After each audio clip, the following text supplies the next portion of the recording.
So start करते हैं आज एक प्रोडक्ट। जैसे कि अभी इससे पहले हम लोगों ने जो वीडियो दिखाया था उसमें हम लोग ऑनलाइन फाइनेंशियल ऐसे बिजनेस का कर रहे थे जो सर्विस दे रही थी, लेकिन आज हम लोग ऐसे बिजनेस की ऑनलाइन फाइनेंशियल करेंगे जो प्रोडक्ट का बिजनेस है। जैसा कि यहाँ पे देखिए 1403 नंबर का एक फोल्डर है, इसका हम लोग क्या करते हैं, इसका हम लोग एड्रेस कॉपी कर लेते हैं।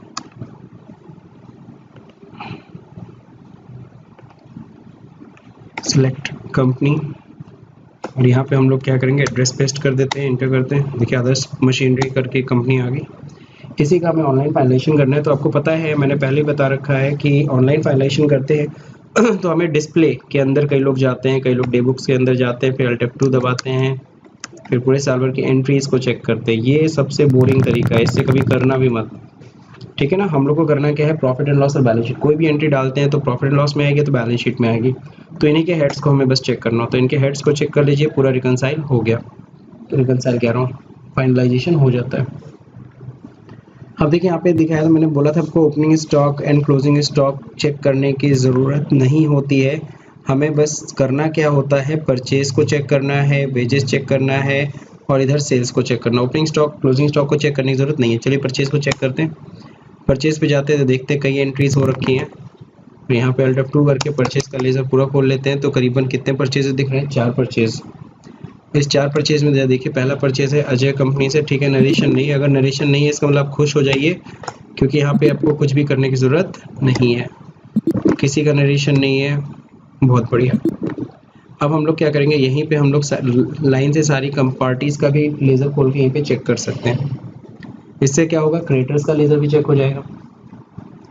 तो F4 दबाते हैं। F4 में अजय, विजय, सुजय और मैक्सवेल। चलिए सबसे पहले अजय का ओपन करते हैं। अजय एंड कंपनी का देखिए पूरे साल भर का दिखा रहा है, अप्रैल से लेकर मार्च तक 40,000 का परचेज है, 40,000 का पेमेंट है, बैलेंस नील हो गया, कोई दिक्कत नहीं। इसी तरीके से हम लोग अगला लेज़र हम लोग ओपन करेंगे विजय का। विजय का था, इनसे भी देखो परचेज किया 3,60,000 का, फिर पेमेंट भी हो गया 3,60,000, इनका बैलेंस नील, सही है। फिर अगला क्या था, सुजय, इनका भी देखिए परचेज किया 3 लाख का, 3 लाख का पेमेंट हो गया है, सो कोई बैलेंस बचा नहीं है। लास्ट था मैक्सवेल। मैक्सवेल वैसे ऑस्ट्रेलिया का अच्छा क्रिकेटर है, क्यों? तो फिलहाल हम लोग देख रहे हैं कौन सा मैक्सवेल का, देखते हैं उनका कितना स्कोर बना है। तो मैक्सवेल से देखिए परचेज किया है, बदमाश ने पेमेंट नहीं किया है, मतलब बदमाश को हमने नहीं पेमेंट किया। तो परचेज हमने उनसे 50,000 का किया, बट उसको हमने कोई भी पेमेंट अभी नहीं किया, पूरा बैलेंस दिख रहा है अभी, ठीक है। सो सारे परचेज चेक हो गए। अब हम वेजेस पे जाएंगे, वेजेस को चेक करेंगे। वेजेस अगर देख रहे हैं, सबसे पहले अप्रैल में 7,000 का पेमेंट हुआ है। ये 7,000 का जो पेमेंट है, जरा ध्यान से देखिए, मार्च का है। Wages paid for the month of March, March का पेमेंट इन्होंने किया है, तो यहाँ होना चाहिए था outstanding wages account debit to cash.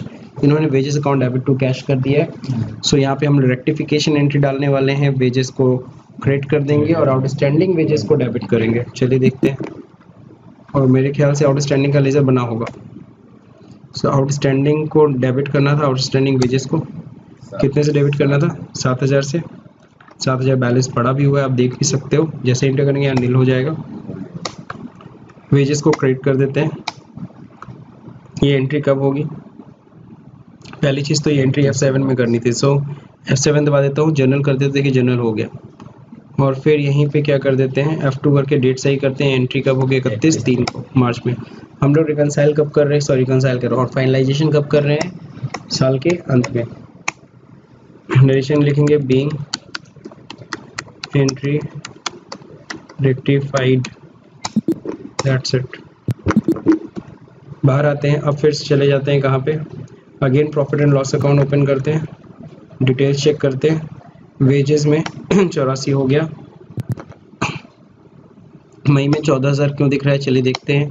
एक तो अप्रैल का पेमेंट है और दूसरा अप्रैल का ही पेमेंट है। ये अप्रैल की 2 एंट्री डाल दी गई है, समझ रहे हैं। यानी अप्रैल का हम लोग ने क्या किया, 2 बार एंट्री कर दिया। फिर से एक बार चेक कराता हूँ। कैश अकाउंट देखिए, wages account debit to cash है, ये अप्रैल मंथ का पेमेंट है। नीचे फिर वही एंट्री, यानी कि एंट्री रिपीट हो गई है। एंट्री क्या हो गई है, रिपीट हो गई है। तो रिपीट हो गई तो इसके लिए हमें ज़रूरत नहीं है कि इसका रेक्टिफिकेशन एंट्री डालने की। हम लोग इसे क्या कर सकते हैं, वाउचर को कैंसिल करते हैं। हम लोग डिलीट नहीं करने वाले, डिलीट कर देंगे तो उससे क्या होगा कि आपका जो वाउचर है नंबरिंग चेंज हो जाएगा, तो नंबर हमें चेंज नहीं करना है। सो इसे हम क्या करेंगे, Alt X दबा करके कैंसिल कर देंगे। यहाँ पे कहीं देखिए फीचर है, नहीं है, ओके ठीक है। वैसे मैं आपको बता दूँ Alt X, this one is cancel, voucher cancel कर देना। सो वाउचर कैंसिल हो गया। अब अगर आप देखते हो लास्ट मार्च की एंट्री, तो मार्च पे जो पेमेंट किया गया वेजेस का, ये फरवरी का है। तो फिर मार्च का फिर वेजेस कहाँ दिया? देखो हर महीने का पेमेंट अगले महीने जा रहा है, अप्रैल का मार्च, अप्रैल का मई में, मई का जून में, जून का जुलाई में, यानी कि लास्ट मार्च का पेमेंट अभी ड्यू नहीं हुआ है। मार्च का ड्यू होगा लेकिन उसका पेमेंट अगले महीने होगा, अप्रैल में। सो इन्होंने मार्च में ड्यू की एंट्री नहीं किया है, सो हम लोग करने चले जाते हैं इसको। और ध्यान रखिएगा 7,000 रुपये है। सो F7 पहले, तो F7 में चले जाए हम लोग और यहाँ पे करेंगे वेजेस अकाउंट डेबिट, कितने से, 7,000 से, to outstanding wages being wages due for month of March, that's it। देखिए अगर हम देखें वेजेस का यहाँ पे 1284, 7,000 के हिसाब से 12 महीने का 84,000 रुपये हो भी गया। Now it is rectified, wages rectified हो गया। प्रॉफिट एंड लॉस अकाउंट में जाएंगे, आपका वेजेस सही हो गया 84,000। अब यहाँ आते हैं सेल्स में, हमें सेल्स चेक करना है। तो सेल्स में देखिए 3 सेल की एंट्री दिख रही है, सुनील कुमार, कमल और सुनील, कंपनी को 2-2 बार सेल है। चलिए देखते हैं यहाँ पे नरेशन कुछ नहीं है, कोई दिक्कत नहीं है, यानी सब सही है। यहाँ पे भी सब सही है, नरेशन नहीं होता है तो बहुत खुशी होती है। अब यहाँ पे देखते हैं सुनील का और कमल का, दोनों का यहीं पे हम लोग लेज़र ओपन करते हैं। सबसे पहले सुनील कंपनी का, तो देखो उनसे सेल किया 1,20,000 का, 1,20,000 रिसिप्ट हो गया, फिर सेल किया 434, 384 ही आया है, पूरा पैसा नहीं आया, अभी बैलेंस बचा हुआ है 50,000 रुपये। कहीं कोई दिक्कत? हम लोग चाहे तो रिसिप्ट एक बार चेक कर लें, कहीं कोई नरेशन नहीं है, और नरेशन नहीं होता है तो दिल खुश हो जाता है। फिर से मैं बता रहा हूँ सर, एक और लेज़र चेक करना था, किसका? कमल का। चलिए कमल का चेक करते हैं। कमल कंपनी का सेल हुआ था 425, 425 रिसीव हो गया, बैलेंस नील हो गया, तो मेरे ख्याल से सेल भी क्लियर है। क्लोजिंग स्टॉक को नहीं चेक करना है, सीधे आते हैं नीचे, depreciation, depreciation on fixed asset, देखते हैं 5,000 रुपये इन्होंने डेप्रिसिएशन चार्ज किया है फिक्स्ड एसेट पे। फिक्स्ड एसेट में है क्या? फिक्स्ड एसेट ही नाम से है। चलिए अब हम लोग फिक्स्ड एसेट कहीं पे लेज़र ओपन कर लेंगे। फिक्स्ड एसेट का लेज़र ओपन कर रहे हैं तो 50,000 का फिक्स्ड एसेट था, 10% डिडक्शन कटा है। ये दो एंट्री जनरल की क्यों हुई है, यह देखते हैं। यहाँ पे यहाँ कह रहा है fixed asset account debit to cash account being amount paid for repairing. देखिए साफ साफ लिखा है रिपेयरिंग ऑफ बिल्डिंग है, और यहाँ पे सीधे फिक्स्ड एसेट में चढ़ा दिया, गलत है। यहाँ रिपेयर अकाउंट डेबिट होना चाहिए था, गलती से फिक्स्ड एसेट डेबिट किया, तो repair account debit to fixed asset करेंगे हम लोग। रेक्टिफिकेशन की एंट्री कहाँ होगी? जर्नल में होगी। चलिए ठीक है, जर्नल में आते हैं। सो रिपेयर का लेज़र नहीं बना है तो बना लेते हैं, रिपेयर एंड मेंटेनेंस, इसका अंडर हो जाएगा इनडायरेक्ट एक्सपेंस, और इसको हम लोग पुट कर देंगे, कितना था? 5,000 रुपये। और फिर यहाँ पे फिक्स्ड एसेट को क्रेडिट कर देंगे, फिक्स्ड एसेट खत्म हो गई। Being entry, entry rectified, that's it. So काफ़ी हद तक हम लोग को क्लियर हो गया है। प्रॉफिट एंड लॉस अकाउंट में हमने ट्रेडिंग अकाउंट पूरी तरह से क्लियर कर लिया है। अब पीएल पे हम लोग डेप्रिसिएशन हमने सही कर लिया, डेप्रिसिएशन में कोई गड़बड़ नहीं थी, 50 पे 10,000, 10% कटा हुआ है, 5,000। लाइफ इंश्योरेंस में जाते हैं। लाइफ इंश्योरेंस में आप सभी लोगों को पता ही है पहले से क्या होने वाला है। Life insurance of proprietor paid किया है भाई, ये पूरी तरीके से ड्राइंग में जाना चाहिए, इसने LIC में दिखा दिया खर्चे में। तो हम लोग डेबिट करेंगे ड्राइंग को और लाइफ इंश्योरेंस को क्रेडिट कर देंगे। सो देखिए यहाँ पे जनरल में जा रहे हैं,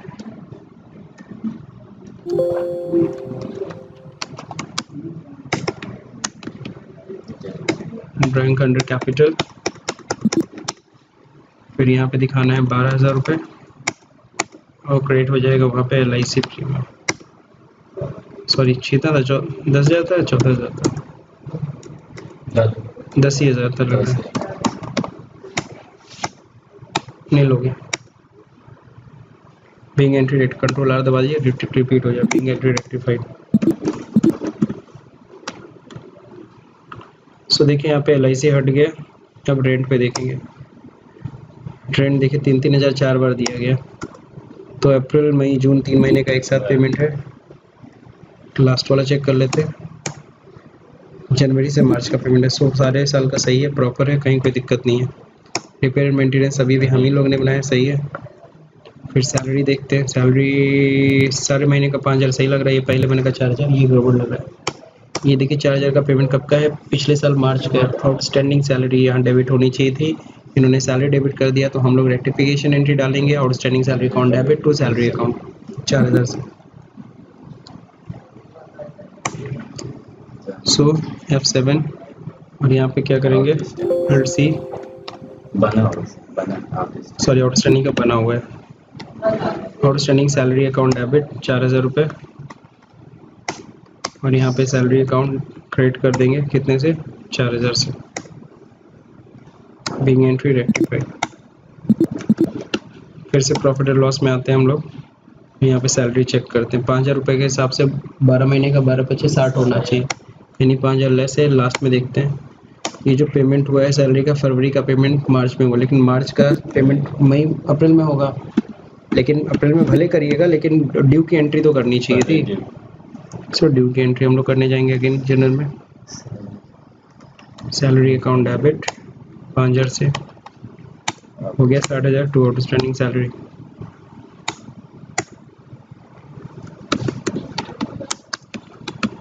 being salary due for the month of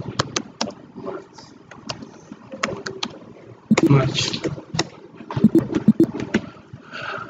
so profit and loss account में हम लोगों ने एक तरीके से इस साइड का लगभग सब सही कर लिया।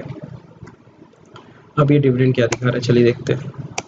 ये 2,000 का डिविडेंड जो दिखा रहा है, डिविडेंड रिसीव फ्रॉम RPL 2010-11 का। हम लोग का ये जो कंपनी चल रहा है 11-12 का, और पिछले साल का डिविडेंड आया। अब RPL का इन्वेस्टमेंट का हम लोग लेजर खोलेंगे।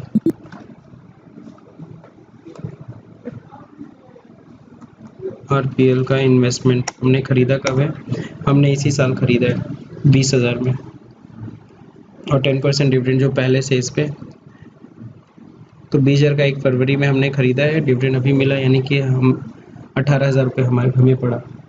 जो हमें ये इन्वेस्टमेंट पड़ा है, कितने का पड़ा है, 18,000। कैसे, क्योंकि 20,000 पे हमें 2,000 तो बाद में डिविडेंड मिल जाएगा। पिछले साल से ही अनाउंस था कि इतना डिविडेंड मिलना है, तो जिसने भी हमें बेचा वो 18,000 में ना बेच के उसने कहा सर 2,000 रुपये डिविडेंड मिलना है, तो उसने 18,000 में 2,000 जोड़ के हमसे 20,000 रुपये ले लिया, और जो कि 2,000 हमें बाद में मिला।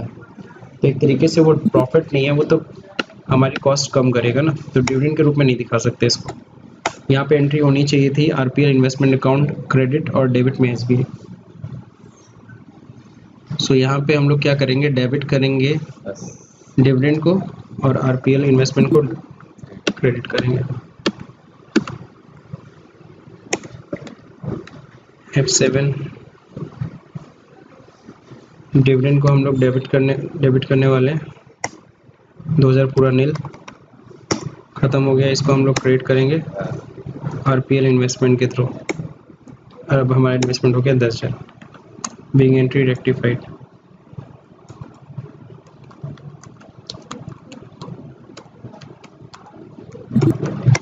कंप्लीट।